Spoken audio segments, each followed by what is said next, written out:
Okay, so again, when we say mode, it is the measure or value which occurs most frequently in a set of data. Class, again, when we say most frequently, ito yung pinaka madalas makita or pinaka maraming data na naulit. Okay, it is the value with the greatest frequency. Okay, and this is the symbol, the mathematical symbol for mode. Capital letter X, and then meron ganito sa taas. We can read this as X hat. Okay, now, what are the rules? Meron tayong 3 rules. How to find the mode of the given ungrouped data. Rule number 1, girls, kindly read. Select the measures that appears most often in the set. Okay, so step 1 daw, or rule number 1 daw, iselect mo daw anak yung data na may pinakamaraming lumabas. Okay, for example here, based on the given data, meron po bang data na naulit? Ano pong number? 415. Therefore, 415 is the mode of the given situation. Do you understand? That is the first rule.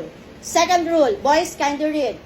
If 2 or more measures appear the same number of times, then each of these values is mode. Okay. So, meaning class, if 2 or more.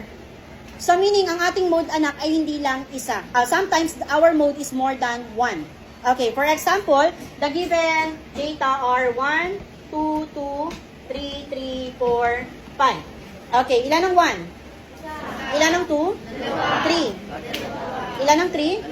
Ilan ang 4? Ilan ang 5? Ano po yung number na naulit? 2 and 3. Parehas po ba silang tagdalawa? Okay, therefore, our mode is 2 and 3. Dalawa ang ating mode. Okay, question, rule number 2. May tanong po ba sa rule number 2? Naintindihan po. Now, rule number 3. If every measure appears the same of times, then the set of data has no mode. Example, ang data na binigay ay 1, 2, 3, 4, 5. May naulit? Therefore, we have no mode. So, possible na wala tayo makuhang mode. So, do you understand? Okay, and now let us proceed by the types of mode. We have 5 types.